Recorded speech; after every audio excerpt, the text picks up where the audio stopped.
hoy un panel de lujo en el cual vamos a conversar sobre un tema actualísimo y muy relevante, sobre cómo son los desafíos de la educación superior frente a las competencias empresariales del futuro, especialmente estas que debemos desarrollar en el profundo cambio y la nueva realidad que ya se está visualizando post-COVID.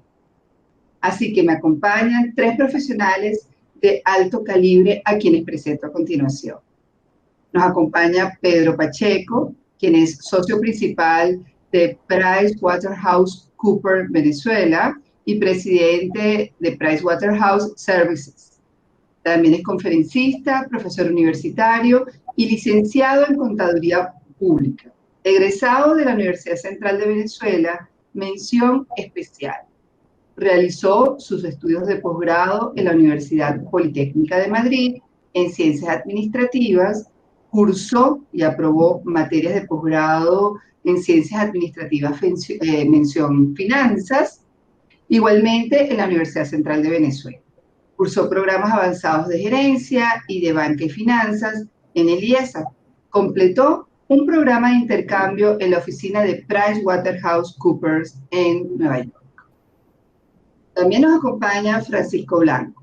Francisco es profesor de pre y posgrado y director de la Escuela de Educación de la Universidad Monte Ávila. Es licenciado en Educación, mención Filosofía, egresado de la Universidad Católica Andrés Bello, con magíster en Sociología en la Universidad Libre Internacional de las Américas. Se especializó en Educación de la Universidad Central de Venezuela y se tituló como bachelor en Filosofía de la Universidad Pontificia Salesiana en Roma. Por último nos acompaña Herman Petfold, quien cuenta con más de 15 años de experiencia en las áreas de retail, ventas, trade marketing y marketing en empresas transnacionales de consumo masivo, automotriz y construcción. Ha trabajado para Walmart, Shell, Holcim, Rol Santa Teresa y el Grupo Consenso. Es licenciado en Comunicación Social con una maestría en Marketing y un MBA en el IE Business School. Además, está certificado en negociación avanzada por parte de The Gap Partnership. Bueno, bienvenidos todos y muy agradecidos porque nos acompañen hoy en este espacio que nos ha brindado Enlighted. Y ahora sí, sin más preámbulos y para entrar ya en materia, voy con mi primera pregunta y comenzaré con Pedro Pacheco. Pedro, desde tu perspectiva, ¿cuáles son los principales retos que tienen las empresas en la gestión de talento en la época post-COVID? ¿Y cómo pueden ayudar las universidades para superar estos retos? Muchas gracias por la invitación, un placer estar acá. En primer lugar, tenemos que señalar que estamos en un momento extraordinario, en la fase inicial de una nueva era, que ya estaba en proceso antes de que llegase la COVID-19, la pandemia, y ella lo que ha hecho es acelerar muchos de estos procesos. Y lo que estaba previsto que iba a ocurrir dentro de 5 o 10 años, en un buen día se nos convirtió en el presente. Y eso hace entonces que los retos que ya las empresas y las universidades venían manejando con cierta evolución, digamos que estaba en la agenda, de repente se nos convirtió en urgente y es lo que tenemos que abordar. Y principalmente yo diría que esos retos están relacionados en identificar las brechas entre las competencias y habilidades que tienen los profesionales actuales, que tienen los profesionales que están egresando en este momento de las universidades y los que vamos a necesitar en el futuro que es presente. Entonces, lo que teníamos previsto hacer en 5 años, tenemos que hacerlo ahora mucho más rápido. Una vez que hemos identificado esas brechas, tenemos que ver cómo las acortamos, tenemos que, conjuntamente con las universidades, establecer un plan de formación para acortarlas, pero también va a ser importante medir la capacidad de los colaboradores para desaprender. Desaprender se vuelve en este momento en una habilidad imprescindible. El que tenga la habilidad de desaprender para poder tomar esos nuevos conocimientos e incorporarlos va a ser fundamental. Por otro lado, también el reto de motivar e incentivar al personal que está en este momento, en muchos de los casos, en una fase de negación, porque esto ha sido muy rápido.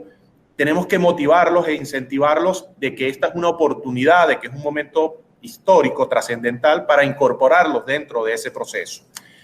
Por otro lado, debemos estar conscientes de la escasez de recursos, es decir, esto va a requerir de ingentes cantidades para invertir en la reeducación o en suministrar nuevos conocimientos, lo que se denominan en inglés reskilling o upskilling.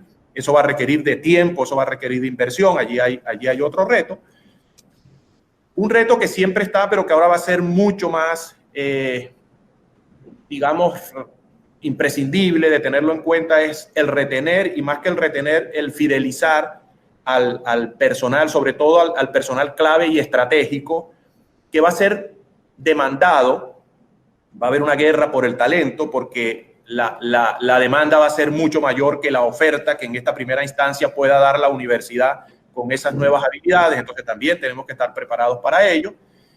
Y por último, pudiese señalar el cómo hacer para que los campeones digitales, conjuntamente con las universidades, se produzca allí un trasvase de información, de conocimiento, entre quienes hoy están siendo los poseedores de ese conocimiento, de esas nuevas tecnologías, para que a su vez las universidades lo tomen y se conviertan en grandes distribuidores, en grandes democratizadores de ese conocimiento, que llegue al mayor número de personas posible, de manera que eso contribuya a acortar esa brecha que te mencionaba anteriormente, porque la brecha digital va a estar muy relacionada con la brecha social y debemos evitar que esa brecha social se produzca de manera efectiva, y la única forma de hacerlo es en conjunto, en sociedad, y principalmente la universidad y las empresas. Súper interesante, Pedro, y coincido contigo plenamente en los retos que acabas de señalar, ¿no? Ese reto especialmente del upskilling y el reskilling es un reto que definitivamente nos va a tomar muchísimas horas de trabajo a la universidad, a las empresas y a las personas. Es decir, todos vamos a estar involucrados allí, ¿no? Y hablando de este último punto en particular que acabas de señalar, que es el punto de estas campeonas digitales, estas empresas, bueno, que efectivamente su core de negocio es el tema digital y que han logrado bueno, tener ese skills mucho más desarrollado. Ahí enlazaría mi pregunta y se la haría a Francisco, ¿no? Porque efectivamente, Francisco, bueno, siempre la relación entre universidad y empresa ha existido, es decir, eso es algo que a lo largo de la historia moderna, vamos a llamarlo así, ha existido ese relacionamiento universidad-empresa.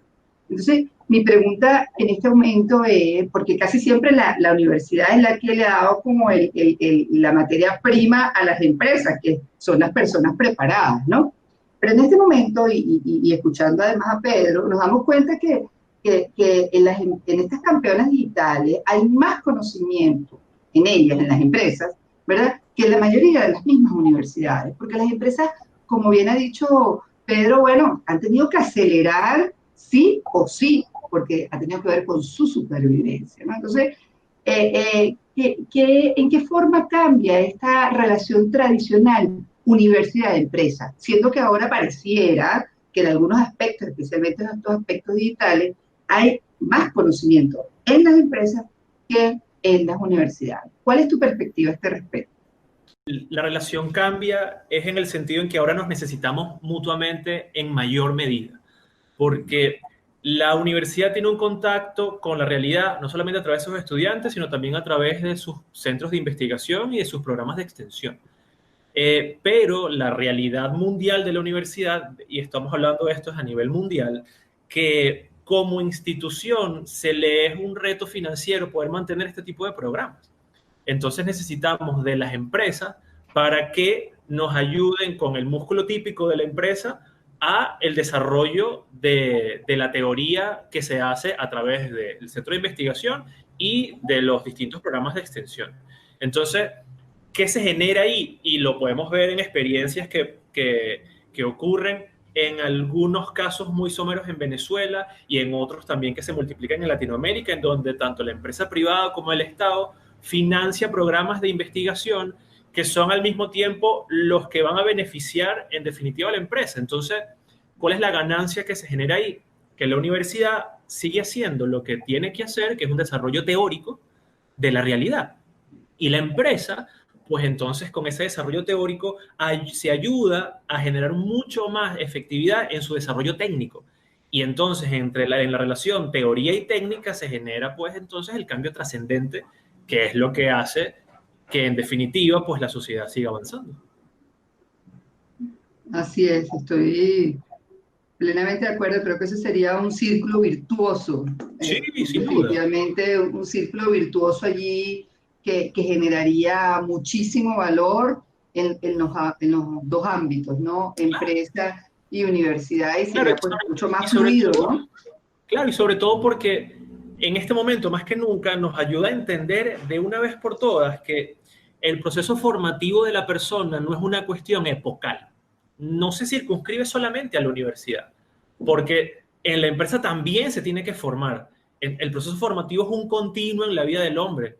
Y como es un continuo, entonces tenemos en todas las etapas que vive el hombre, desde su etapa de académica, universitaria, hasta su etapa profesional, ese hilo conductor tiene que irse porque al final de cuentas lo que queremos la universidad y lo que quiere también la empresa es que la persona pues se aproxime más a su naturaleza de bien y de felicidad. Y eso se logra con una formación de calidad. Así es. Y además con esto pues evolucionan los países, evoluciona el mundo, y seguimos como en ese proceso, ¿no? Y escuchándote, y además que venimos a este tema de las competencias digitales, las campeonas digitales, todas estas nuevas skills que vamos a tener que desarrollar, pues todos nos toca a todos. Pero hay otro elemento que está mucho sobre la mesa, además del tema digital, que tiene que ver con el emprendimiento.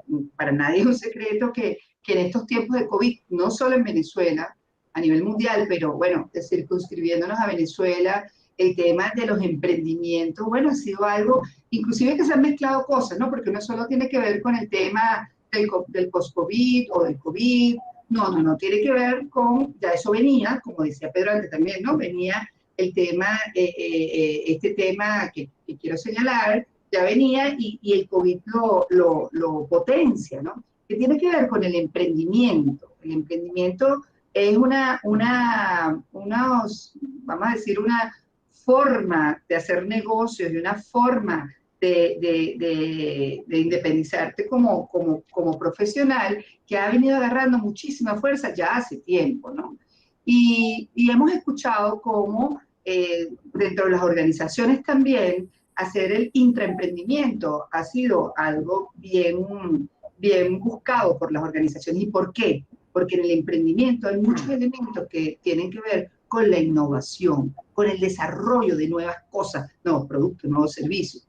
Entonces, ahí me gustaría que Germán, y además también hay un elemento importante que tiene que ver con las nuevas generaciones, los millennials, que vienen con chips diferentes naturalmente a lo que eran las generaciones pasadas, ¿no? Entonces, ahí me gustaría escuchar a Germán, ¿no? Y Germán, me preguntaría hacia qué proyectos podrían realizar en conjunto la educación superior, las universidades y la empresa para aumentar el emprendimiento hacia lo interno de las organizaciones, ¿no? También podríamos hablar un poco de cómo impulsar o estimular el emprendimiento hacia afuera, pero me gustaría como escuchar tu perspectiva también hacia lo que es el intraemprendimiento. Bueno, básicamente yo lo dividiría como en dos grandes bloques. Uno es la educación superior dual, que en muchos países, por ejemplo Alemania, es común utilizarla, en donde combina el aprendizaje de una compañía con el centro de formación profesional donde está el estudiante, ¿no? Llámese universidad. Y entonces, claro, este modelo lo que hace es combinar al mismo tiempo lo que es la teoría y la práctica, no una especie de pasantía, sino como lo dice su propio nombre, la dualidad de esto te permite al estudiante ya interactuar específicamente dentro de una organización y dentro del modelo de negocio de la misma, pero a la vez sin culminar la universidad, que obviamente es la que te permite asumir todos los conocimientos teóricos. Y por otro lado, el estudiante viene con cúmulos de información y exposición a tendencias que muchas veces uno se retrae cuando está dentro de una empresa. Y lo que hace la empresa muchas veces para captar esas tendencias, para captar ese emprendimiento, esa innovación, es a través de investigaciones de mercado. Cuando tenemos un recurso extremadamente valioso, que es gente que está en el día a día y obviamente asume, interactúa con esa realidad del día a día. Y por otro lado, el estudiante también asume y también es consciente de las responsabilidades que tiene, el cuidar los detalles, la presión común que puede haber dentro de los trabajos y la factibilidad de evaluar proyectos, que si bien es cierto, es como una burbuja hoy en día en la universidad, te permite esa interacción. Y el segundo aspecto, que ya tiene muchos años, pero es todo lo que pueden empezar a implementar las universidades a través de los métodos del caso. Los métodos del caso originalmente se fundaron cuando dueños de empresa o presidentes de empresa iban y exponían en Harvard inicialmente, ya obviamente se fue expandiendo, y le planteaban problemas reales a los estudiantes y recibían un feedback por parte de los estudiantes para esta solución del problema. ¿Qué trae esto de fundamental? Obviamente que el estudiante se enfrenta a situaciones reales que son claves hoy en día para la toma de decisiones, obviamente para la resolución de conflictos y para valorar las actuaciones. ¿En función de qué? En función de ciertos aspectos, porque cuando uno toma una decisión no tiene el 100% de los aspectos o toda la información, sino que aprende a tomar decisiones en base a la información que tiene. Entonces, obviamente, esto ayuda al estudiante a enfrentarse a una realidad con este tipo de cosas. Por eso yo digo el método del caso original, que algún CEO, algún presidente, algún director de una empresa vaya y exponga sus problemas en una universidad a través del método del caso. Y esto obviamente abre un mundo de posibilidades para que ambas partes se beneficien. Con respecto al tema del emprendimiento, digamos, natural o fuera de la empresa, pues obviamente tiene que ver con esos aspectos y esas necesidades para cubrir. Por un lado, buscando masa crítica y agregar demanda, y por otro lado, buscando ese famoso océano azul de decir en qué nuevo mercado me quiero colocar o qué nuevo producto puedo colocar en un mercado total, ¿no? Hay múltiples ejemplos de esas posibilidades, pero al fin y al cabo llevan al estudiante o al recién graduado o a cualquier persona con experiencia laboral en un emprendimiento fuera de la empresa a aprender a tomar decisiones, a buscar necesidades que sirvan para satisfacer y sobre todo, que es el aspecto que tiene que ver obviamente un poco con lo digital, es cómo el cliente se siente satisfecho con esto. Y no podemos perder de vista que todos nosotros trabajamos en función de satisfacer unas necesidades del cliente, ahora como llama omnicanal, en cualquier canal, y también omnicliente, que el cliente obviamente quiere sentirse satisfecho o sentir satisfechas sus necesidades en cualquier canal que quiera abordar, ¿no? Y te pregunto, alineado a lo que estás diciendo, ¿qué estás viendo tú en lo que es la práctica universitaria o las tendencias que actualmente se están desarrollando en Latinoamérica, que podrían ayudar a la educación superior aquí en Venezuela? ¿Estás viendo algo que sea muy diferente, que nos pueda como ayudar a visualizar hacia dónde deberíamos ir? Para mí, un aspecto a resaltar es la metodología de Agile, ¿no? La metodología de Agile ya tiene muchos años, mucho más orientada a la parte tecnológica, desarrollo de software, pero es la que te permite de manera rápida y flexible trabajar con diferentes equipos multidisciplinarios. ¿Y por qué esto? Porque te permite evaluar procesos, mejorarlos, optimizarlos, diseñar algo en conjunto con diferentes áreas que antes no era viable. Y esto te permite la construcción, la implementación y la evaluación continua. Antes, cada área se encargaba de un proceso determinado. Yo terminaba en el punto 1 y del punto 1 al punto 2 se encargaba otra área. Hoy en día no. Esta metodología Agile te permite que un área como finanzas, un área como recursos humanos, marketing, mejora continua, se reúnen y evalúan qué procesos pueden ser mejor de cara al cliente. Entonces, si esto lo combinamos o lo colocamos una metodología como la Agile dentro de la educación superior, nos vamos a dar cuenta un poco de lo que mencionaba antes, de que puedo interactuar en una misma aula de clase con estudiantes de administración, cuando yo estoy estudiando comunicación social, o con estudiantes de educación cuando estoy estudiando derecho. En el fondo, toda esa combinación te permite ir y formar un profesional mucho más integral. Entonces, es lo mismo. Para la empresa, la diversidad es lo que te permite sacar un mejor resultado y de forma mucho más ágil y estar en evaluación continua. Antes, desarrollabas un producto y ese producto se quedaba así y esperábamos la medición. Hoy en día no, hoy en día la metodología Agile, para llevarle un ejemplo simple, es las aplicaciones que nosotros tenemos en los teléfonos que constantemente nos piden una actualización. Actualice porque hay una mejora en este aspecto o en este otro aspecto. Entonces, este tipo de cosas te lleva a acelerar mucho más, uno, el proceso de aprendizaje cuando estás dentro de la universidad, pero dos, para que todos miren hacia un mismo punto en el tema de la empresa privada, de la empresa pública.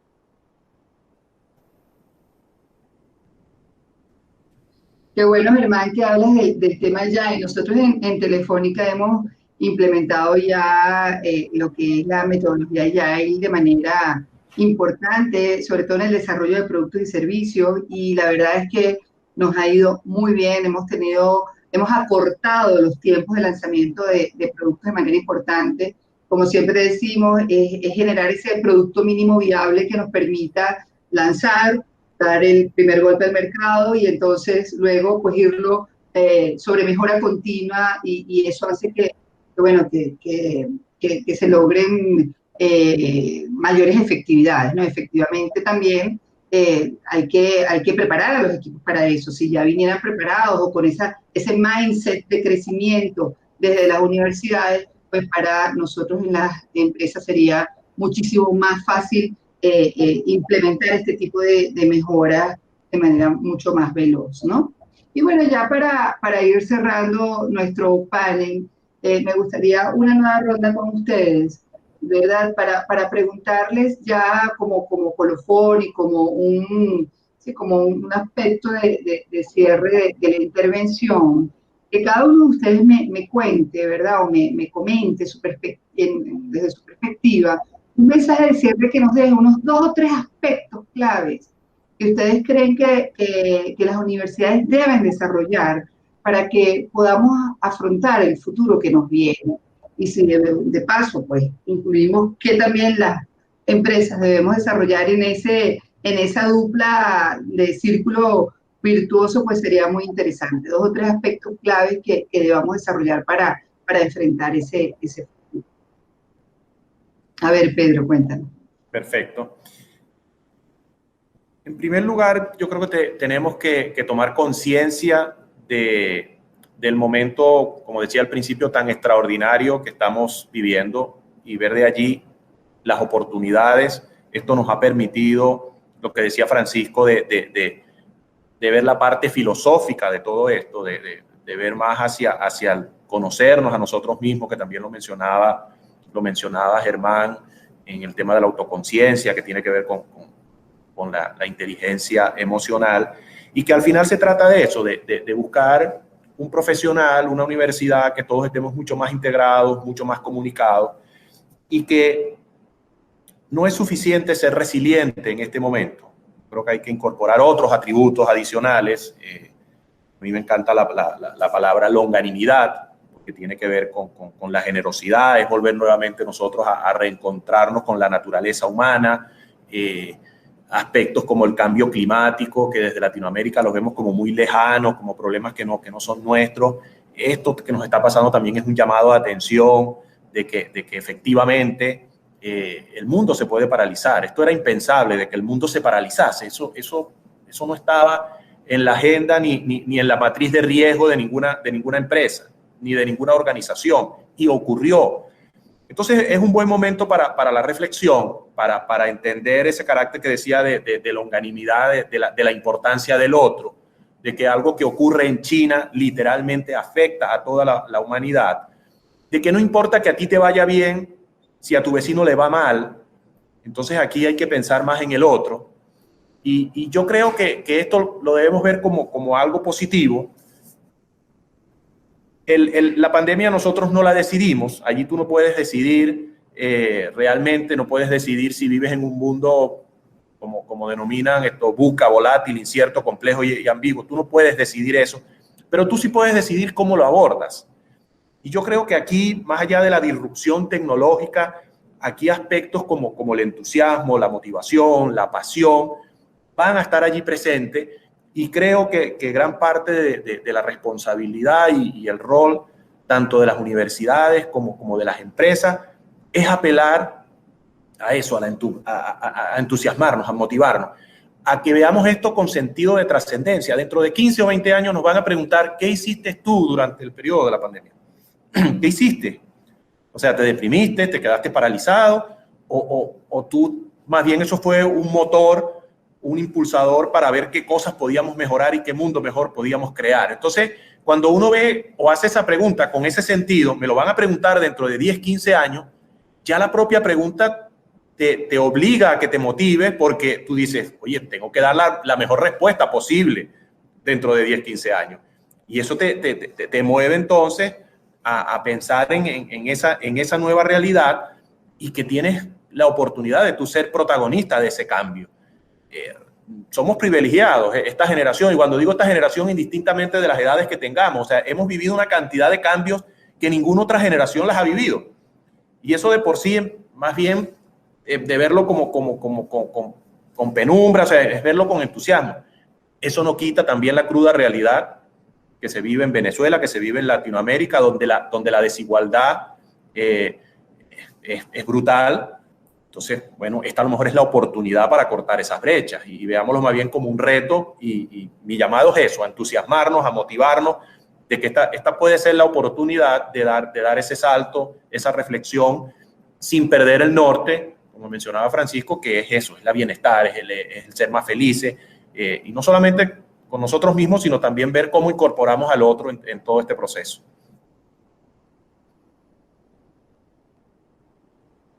Me has dejado reflexiva, Pedro. Qué bien. Germán. Para mí, como las universidades deberían desarrollar, Pedro me robó el tema. Todo indica a nivel mundial que esta pandemia, además de acelerar las cosas, lo que ha ayudado es que los demás, que las personas piensen en los demás. No solo los cercanos, los familiares, sino que también lleven a reflexionar sobre lo que estaban haciendo y lo que van a hacer. Entonces, esto también lleva el aspecto de cómo verdaderamente las empresas están asumiendo este rol de enfrentarse a una realidad, no solo de cambiar productos, de enfocarse en desarrollar nuevos productos, sino también, obviamente, verdaderamente a cómo le transmiten eso a las universidades para que de alguna forma tengan ese input, y lo que vaya desarrollando esa entre comillas, línea de producción intelectual en el buen sentido de la palabra, de las universidades, esté mucho más cercano a lo que están buscando las empresas. Y por otro lado, desde el punto de vista de la universidad, que para mí es el preámbulo obviamente posterior al tema familiar, es el periodo de formación y de interacción que debería haber para reforzar, tomando muy en cuenta los comentarios anteriores de Pedro y de Francisco, cómo ser mejor persona. El ser mejor persona te lleva a ser mejor profesional, nunca pueden estar divididos. Tienen que ir de la mano. Yo no concibo dentro de la integralidad de una persona que pueda ser buen profesional y mala persona, ¿no? Tienen que estar de la mano. Y eso es, las empresas necesitan obviamente dividendos, necesitan generar ganancias de utilidad, pero obviamente basado en profesionales o en colaboradores que entreguen esos resultados, pero de forma correcta, no Doug McMillon, que es el CEO actual de Walmart, decía en alguna oportunidad que él prefiere obtener malos resultados, pero que se hagan las cosas de la mejor forma o de la forma correcta. Y eso es lo que buscamos en la empresa privada, y obviamente buscamos que las universidades también apoyen este tipo de iniciativas. Gracias, hermano. Francisco. Sí, bueno, yo, al igual que, bueno, como dijo Pedro y acaba también de contar Germán, mi reflexión va como en la misma línea, ¿no? Yo creo que la palabra resiliencia a lo mejor no es la palabra para estos tiempos. La palabra para estos tiempos puede ser simbiosis, porque nos damos cuenta ahora más que nunca que todos nos necesitamos. La universidad necesita una buena relación simbiótica con sus profesores y con sus estudiantes. La empresa necesita una buena relación simbiótica con sus trabajadores y con toda su estructura. Y asimismo también la universidad necesita de la empresa y viceversa. Entonces, entendiendo la simbiosis de buena manera, en donde todos nos necesitamos, todos vamos a vivir una realidad realmente transubjetiva, que no va a tener partido si no, por lo contrario, desemboca en lo mejor. ¿Bien? Y eso es lo que va a producir entonces la realidad. Qué bien.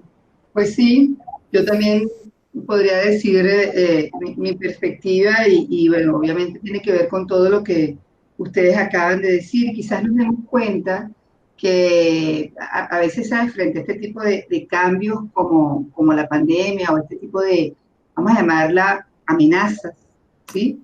De repente algunas personas o entes piensan que pueden desaparecer bueno, que a lo mejor ya no tienen cabida. Cuando hablamos de todo el tema de la revolución digital, hay personas que piensan, bueno, y yo podré, y yo seré necesario ahora.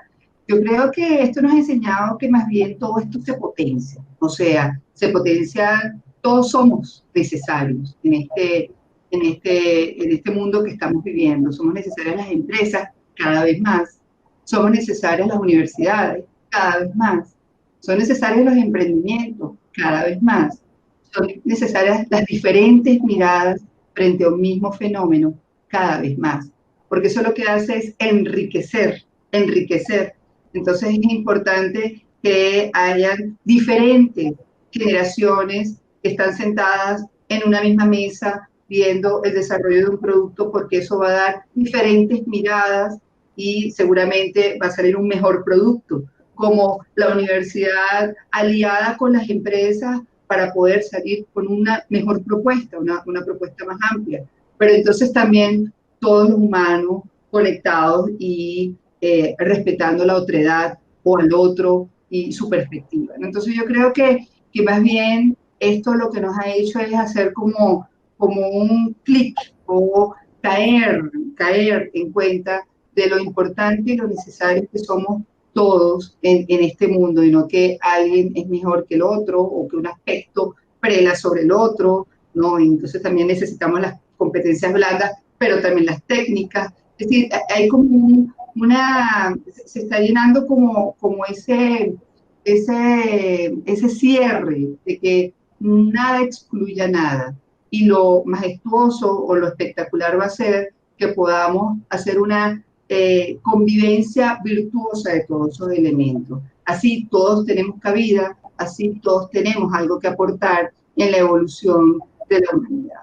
Y foros como Enlighted lo que buscan es esto, buscan que todas estas miradas, diferentes perspectivas, mezclando elementos, mezclando perfiles, podamos aportar desde nuestras experiencias para que otros nos escuchen y podamos seguir agregando ese granito de arena para la evolución del mundo. Así que, bueno, creo que ha sido un rato súper interesante. Estamos muy agradecidos, Pedro, Germán, Francisco, por todos los aportes, por sus visiones. De verdad que ha sido para mí un honor, un placer. Y bueno, ojalá repitamos este foro o nos reunamos para poder seguir desarrollando conocimiento para la universidad y para las organizaciones. y a todos los que nos acompañaron. De verdad, muchísimas gracias y bueno, espero que sigan disfrutando de Enlighted. Muy agradecido. Gracias. Y así llegamos al final. Muchas gracias por su participación. Desde Caracas, Venezuela, estamos complacidos de participar en esta edición virtual de Enlighted 2020.